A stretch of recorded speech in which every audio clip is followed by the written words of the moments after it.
Yeah, so if you could just make sure nobody touches this, that'd be perfect.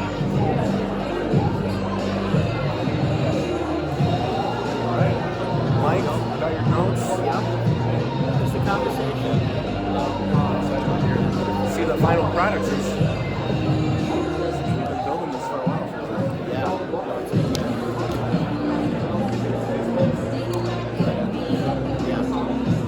Stuff on me, like GDC and the side of the back. Still good to I think like movies like this, there's a lot of nuggets in most people aren't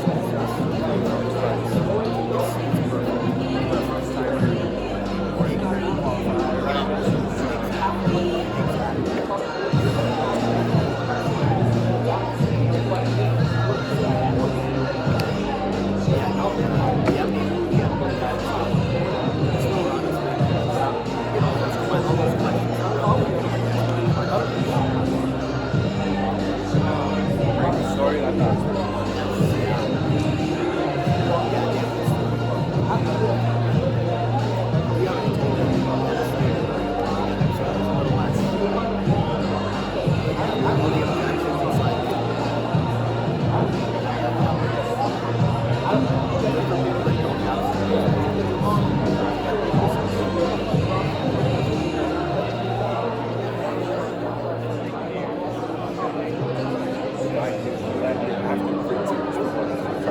Yeah, no, exactly. They were getting a little fidgety at the end just because of time. He's sitting down. Right. Yeah. No, I saw that. There's one more session. We're going a little over on time.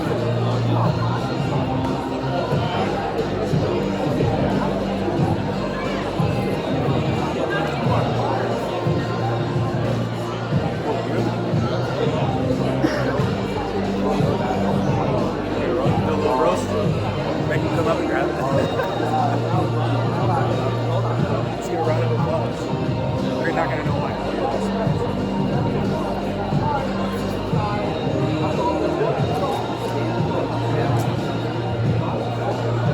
That's why I put it on this. That's that. More likely to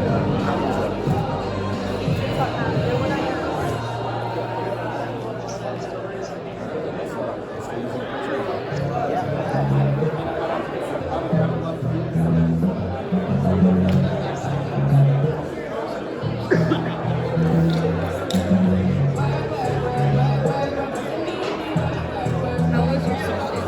The rest of it? good. We had a good fun story. Nice. They always try to make you cry, like really like to get to it. Kind of made my ears stick out.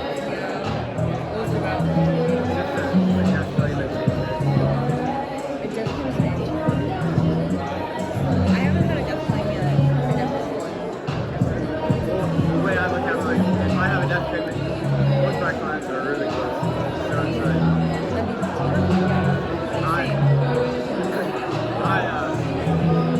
I don't know, I've had a couple crazy stories, so,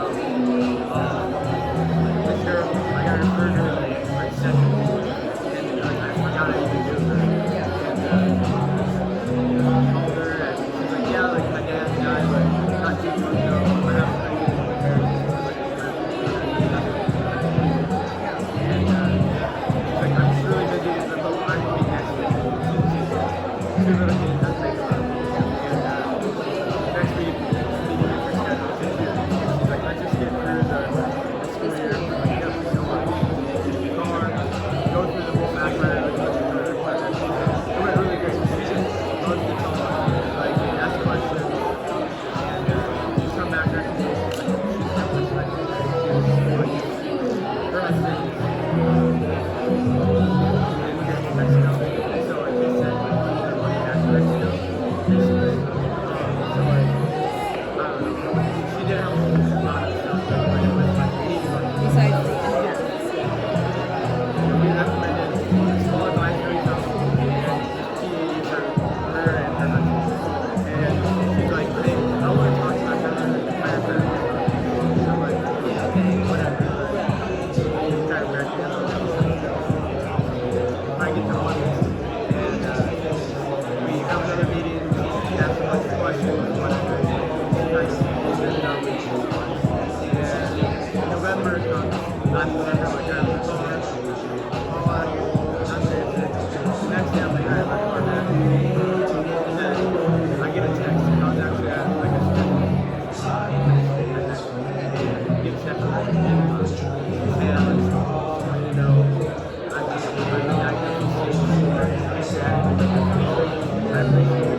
right now, but she said no.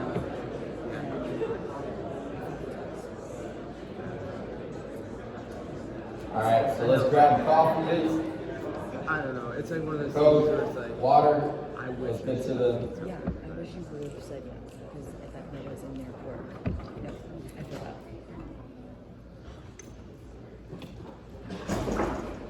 Where's your friends? So before we get to our next speaker, we're gonna have to clap it for two people. What were the housekeeping rules? Do not lose your badge. Jack Butcher, where are you? I know the table is one. So, oh, he's not here yet. We'll go to the next one. Brandon, I'm not gonna say your last name. Kepser, where are you? Raise hand. Anybody? Did we lost him? He's not even here. She's not? He's not here? He's not even here. At all? Okay, what about Jack? So we did lose him. Great. Well, keynote, do not lose these, or else you're gonna have to come up here and spin. Awesome. How's everybody feeling? We're good, we're awake. You don't need coffee. Everybody has ADD, and I know everybody's sitting for the whole day, so. Awesome. So listen, next speaker was the number 2 intern in 2022, and also for awards year and regional. Did 40 lives, did 80 lives, 40 new clients, and 80,000 premium for 2021, which is awesome. Recently converted, so let's clap on that part.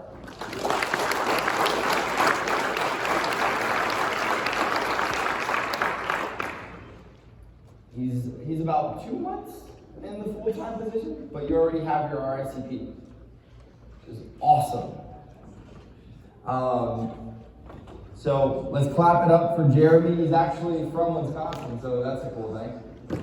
From the same place we go every year. So clap it up, Jeremy.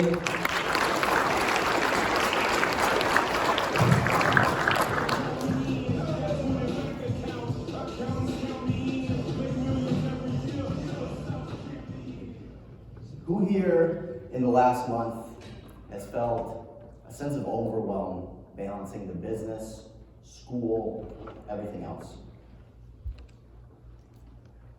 Who here has felt a little bit of anxiety as that list of people we gotta call starts getting smaller and smaller and smaller? Who here has thought about giving up on the business or finding a different internship? Believe it or not, I'm standing here as a full-time conversion, and I can answer yes to every single one of those questions. A little bit about my story. I had quite the internship career. Started right out of high school in May of 2018. 18 years old, thought I was gonna make a ton of money, be a financial advisor, and recently converted in December of 2022.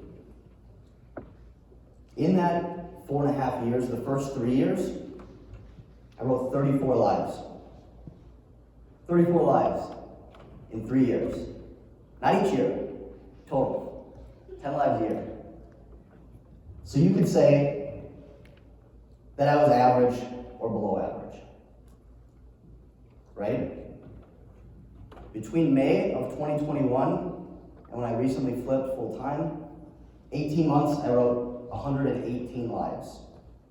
So I 4x my production in half the time. The whole time though, I wanted to be better. That first 3 years when I was average, trust me, I did not like being average. I wanted to be better, right? And it's not just us, aspiring financial advisors, who face these challenges and obstacles on the road to success. Leaders, musicians, athletes, all struggle to improve and reach their definition of greatness. And some even change the way the game's played. Anyone here ever heard of Sidney McLaughlin? Few? For those of you who don't know, Sydney was a rising U.S. track star, 22 years old, competing in the 400-meter hurdles. And she wanted to take her game to the next level. And in that event, the 400-meter hurdles, no woman in history had ever ran it in less than 52 seconds. At the U.S. Championships in June of 2022, Sydney broke the world record and took it to a record of 51.41 seconds. The next month, she found herself racing at the World Championships. And I want to watch this video. So if we get it pulled up here, Sydney's going to be in lane 5. So find Sydney, lane 5, and the other two fastest women in the world are next to her in lanes 4 and 6. Let's take a look at what happens.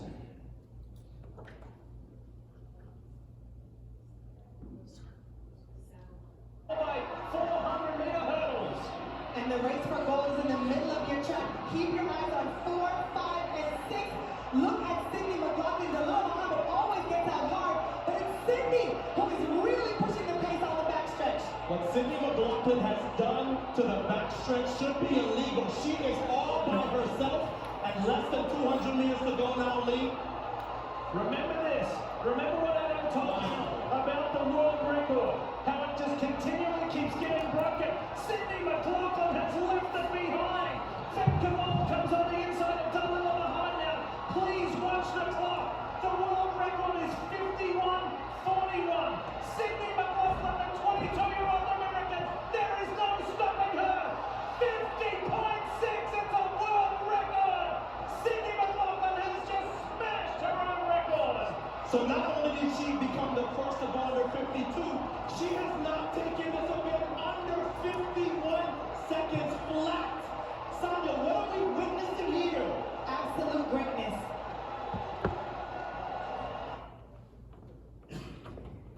So I don't know if anybody noticed, but those announcers were losing their minds. This was unheard of, right? Sydney broke her own record that she set a month prior, but she didn't just beat it by like a tenth of a second, right? That was a whole second less than the month prior. Now, what led to breaking that record not once, but twice for Sydney? It was one simple change. One change in technique. She went from taking 15 steps between each hurdle to 14. One less step breaks a world record twice and blows the next two best women out of the water. And that's what I want to focus on with you guys here today. Guys and girls, excuse me. What are 3 things, small changes, that you can take, that I took in my business, that took me from writing 30 lives in 3 years to writing 120 in 18 months? And the first thing is motivation, drive, hunger, whatever you want to call it. You got to figure out what motivates you. One item that motivates me is this red 67 Chevelle. I'm not a car guy. I don't even know what this car means or what's special about it. But this sits to the left of my monitors every single day because my grandfather will not stop talking about this car. He's a pretty tech-savvy guy for a 75-year-old. And he told me a story about 3 months ago how he was on Facebook and they were auctioning off, or raffling off, this red 67 Chevelle. They sold 100,000 tickets. He bought 100 because he wanted his odds to be solid. He didn't win, sadly, and my grandfather's a guy, raised a family, worked in a paper mill for 40 years, doesn't have a lot, so this probably isn't in the cards for him to purchase himself. And what drives me is someday succeeding in this business and in an insignificant time stopping over, giving him a gift that's about the size of this clicker, and he looks at me confused like, what's going on here? I just say, open it. He opens it, it's a set of keys, another confused look. And I tell him, Grandpa, go walk out in the garage. And out in that garage is sitting that red 67 Chevelle, his dream car. Now that's one item, one thing that gets me fired up. I don't know what that is for you guys, but you need to figure that out. What is gonna get your soul? What's gonna light you on fire when the bank account's good? When we've got enough to pay our bills, when we're comfortable? What's gonna take you to that next tier of work and wanting to produce? I want you guys to think about that for a few moments. What are the one or two things that will really light a fire inside of you? Take a minute, talk with the person next to you or the people next to you. What are the one or two things that are your red Chevelle? This is the moment where you guys talk to each other.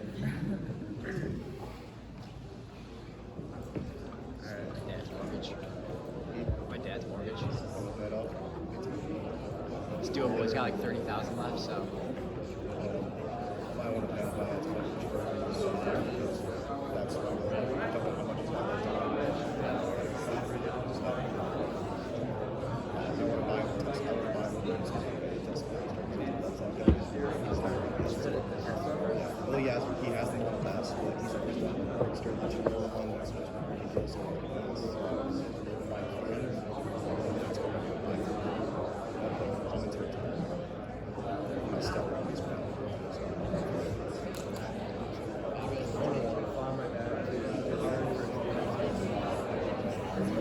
It's small, but it's big for it. Actually, that was the first one. I'm giving my going up Bills giving my dad next season. That was the first thing I wanted to do for him. My mom's my AFR because she never saved for retirement and she needed a job. and she Good, wanted good. to I want to bring it back in. retire her. I want to bring it back in here. For me, but her working for me will be taking care of my future kids and maybe doing some paperwork. Bring her back in. Bring her back in. Now I want to hear from a couple folks. I want to hear from a couple of you. What were some cool things that you thought of that drive you, or that you heard of from your peers?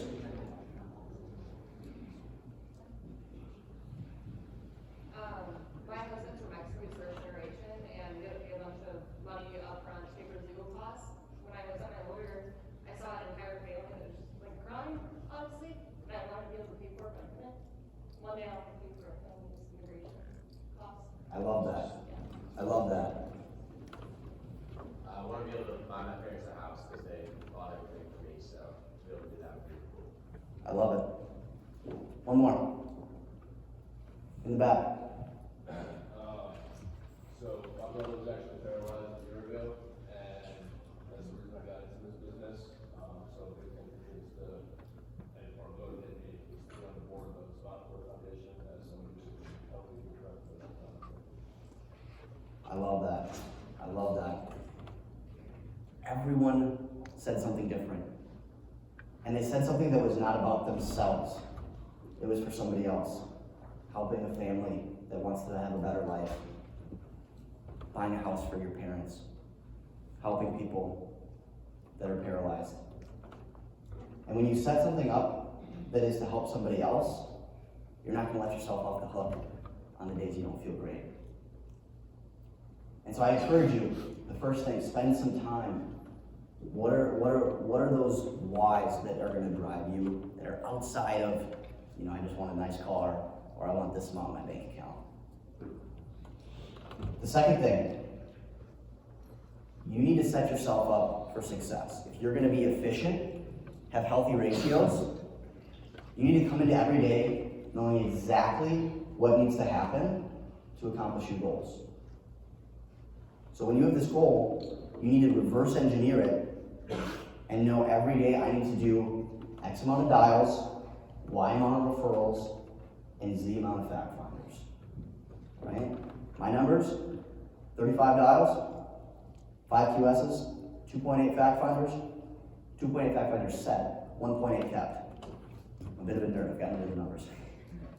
But you need to know and figure out exactly what you need to do for your goal.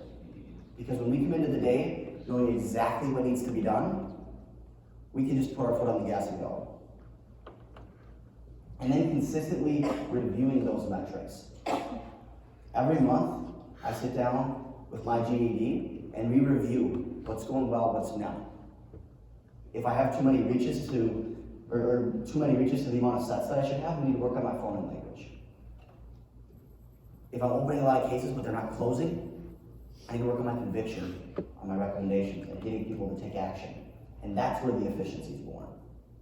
That's where you start to beat Grantham, and it feels really, really good.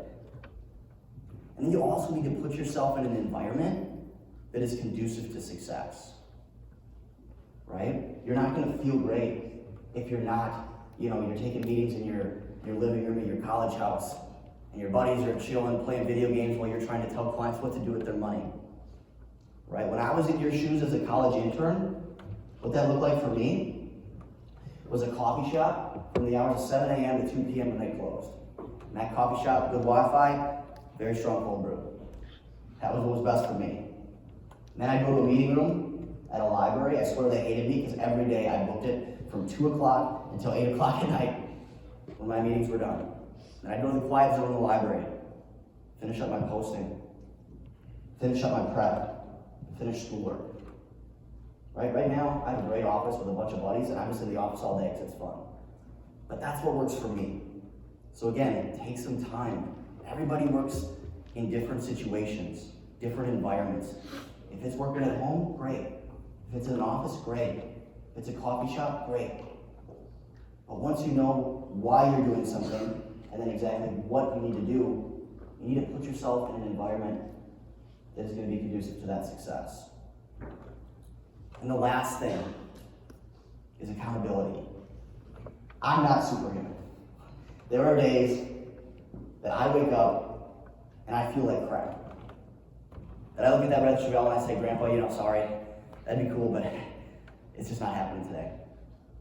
And on those days, I have a system of accountability set up where people discuss my commitment from the day prior. Did I do it? Did I not? And those are people that, in my office, I've gone up to them and said, hey, I don't want you to let me off the hook.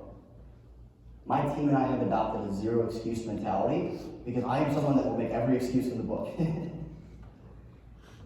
But if I know somebody else is gonna ask me why I didn't do what I said I was gonna do the day prior, every morning, that holds me accountable on the days when I get 30 no's in a row, where everybody no-shows me.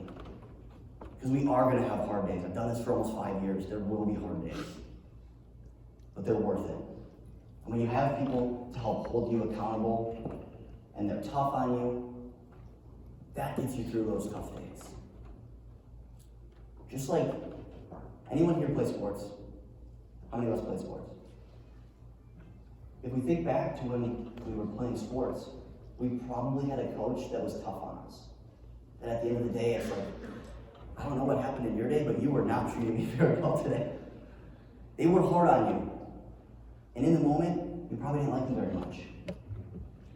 But when you look back, they were doing what was in your best interest because they knew you had untapped potential. And that's what you need to set up with that system of accountability. We need to figure out what drives us. We need to figure out exactly what we have to do and where we're going to work best doing it. And then we need to set up a system that holds us accountable on the days we don't feel like doing what we need to do. I'm going to pause here. I want to take some questions. I'm an open book, so fire away. Talking about those hard days, keeping you accountable, is there a certain routine or something that you remind yourself of? Obviously that's hard, but just in general that gets you through those hard days. Yeah, the hard days for me, like I said, I'm someone who will let myself off the hook. That accountability system is what keeps me doing what I'm doing on those hard days. When your reason happens, what's going to be next? A new reason. Because when I do this in 2 years, tops, I'll be getting married, I'll be having kids, and I want to leave at 10 or 11 o'clock on a Tuesday or Wednesday to go to swimming lessons with my kid. You got to continue to evolve. If you do that, find a new why. Spend some time soul searching. I review my vision, my goals, what I want quarterly. And for me, that's just getting out, having a cocktail or two, and just thinking, no phone, just a pen and paper. What else? What else? What else?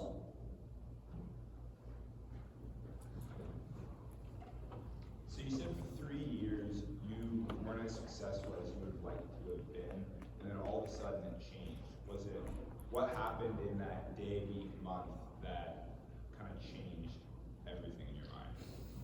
Yeah. I figured out what motivated me. I figured out exactly what I need to do, and I started holding myself accountable through activity. I would say prior to that, I was doing this sort of, kind of, and then I treated it like a full-time career as soon as that flip switched. Believed in the activity, wanted to join work, knew why I was doing what I was doing, and that's what helped me flip the switch. What made you go for your RICP before like CHFC, CFP? Yeah, so I did the RICP, so I went to school at UW-Madison, and that curriculum there certifies you to sit for the CFP, so I can sit whenever I want, because I have the hours of my internship experience. The RICP I actually did as an independent study class, so I got school credit for it. And I really like working with pre-retirees and retirees. It's a great market to be in. And honestly, it's probably one of the easiest designations you can do to get letters behind your name, which goes a long way. That wasn't easy by any means, but that's kind of what steered me toward the RICP. What else? I got time for a couple more.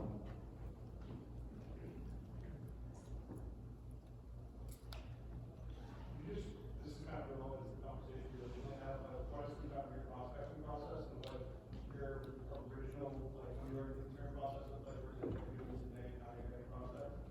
Yeah, that's a great question. So I always thought there was the magic pill, the magic line, the magic language. And what I've learned is when you make people feel, like in your fact finder, you make them feel like this was the best conversation they've ever had about money, you provide undeniable value, they're gonna wanna open up.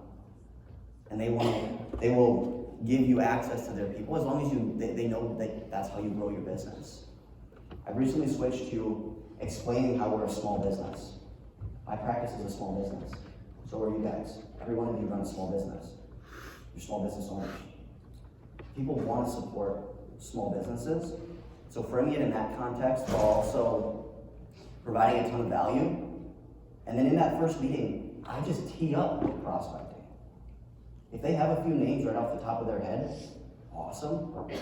If not, I follow up and say, I know I kind of caught you off guard here, but as long as you're okay spending some time here, I know that I'll allocate 5 to 10 minutes of every one of our meetings to brainstorm your connections who would find something like this helpful. So rather than specific language, it's more of a process of provide great value, open up the conversation, and then just brainstorm. Good question. Northwestern has annual deadlines and awards for those, so there's a big spike in production December and May because there's a sense of urgency. But how do you keep that sense of urgency every single month throughout the year? Yeah, for me, we were talking about this last night. Great question. Quarterly. I have quarterly goals. So if I'm falling behind quarterly, it's let's push for the end of March. Right now, it was tough for me to take 3 days out of the business to come here and speak. It's great. But reviewing quarterly, and that's where I said reviewing those metrics and your ratios and how much you need to do every month or every quarter so that you don't just push in May or push in December. You get 4 big pushes a year, and that keeps you on track towards your annual goals. Phenomenal question. I got time for one more. So you had a huge May last year, put in a ton of business. How did you come up with the fact that you're pushing really hard at the end, and then all of a sudden May 23rd rolls around? How did you keep going with That's a great question. Because I did have a little bit of a big production month hangover. For me, it was thinking past the short term, right? I'm a huge competitor. Braden's in the back laughing because we were jockeying for that #1 spot. And I had a big month of May, 30 some lives, 30 some thousand premium, like 18 new clients. And I was pushing for that competition. And once that competition was done, I had to do some soul searching. I took a week off, I fished. I'm from central Wisconsin, I also live in the sticks. So anything that outdoors, I was just searching for that next thing, right? The competition motivated me, and now I had to think about other areas. And once I thought a little bit more long term, like, hey, I got this summer, I got 1 semester of school, now I'm an adult, and I have a career. Really started thinking about what I wanted my career and the practice to look like post-grad, and that's what kept me motivated after that big month. To wrap things up, unless any other questions? Last one. The first 3 years, like weren't as productive. Like, do you feel like you were working very much, or like just weren't as effective, or what was the big difference for you? Yeah, for me it was I wasn't working that much. I thought I was, but I wasn't. And I was not in an environment that was conducive to success. I wasn't driven for anything because my needs were met. I was comfortable. And I didn't believe in the activity that this business takes. I tried to be efficient, like I'm gonna call only good people versus just running numbers. And then once you have a base to build off of, that's where you can back into them and say, hey, I'm gonna prospect to couples. And then your fact finder or income per fact finder basically doubles because you got 2 singles. And so the biggest change for me was finally doing the activity, which for me, I figured out what drove me before I did the activity. And once I did the activity, I started to see results and just kind of kept that system going. And having that accountability really helped. Does that answer your question? Awesome. Awesome. The 3 things that I want each and every one of you to take away from today. You need to figure out what motivates you, whatever it might be. And keep it in front of you every single day. Right? That sits right off to the left of my screen. It's a constant reminder, whether it's your bathroom mirror, your office, a sticky note on the dashboard of your car, not in front of the speed limit mirror. Figure out what motivates you and keep it in front of you. And then you just set yourself up for success. Back into your numbers. Your big goal, 100 new clients, probably seems impossible. When you back it down to 30 dials a day, 5 QSs, 2 fact finders, it seems doable. When you know exactly what you need to do each day, you can wake up and you can do it. Put yourself in an environment where you're going to work best. And lastly, build a system that will hold you accountable. Because the hard days will come. There will be days when you don't want to do what you're supposed to do. And when you have someone else, something else, that's going to hold you accountable, you're going to stay on track. If anybody has any questions or needs help with any of this stuff, please reach out. I have been poured into by many, many members of this great organization. And I'm passionate about giving back. I'm passionate about helping. So connect with me on LinkedIn, follow me on Instagram, Facebook, whatever you want to do. Happy to help. Appreciate the time. Thank you guys.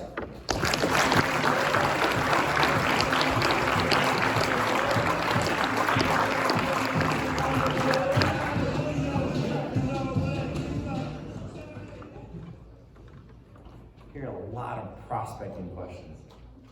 Ran out of names? Yes? Everybody? I just read some of them. That's awesome, by the way. Now we're getting deeper, right? We're talking about why we do it. And there's still space. I don't care, just go overlap it. But make sure everybody's putting their why there. And when you're writing it, make sure you're understanding why you're writing that, right?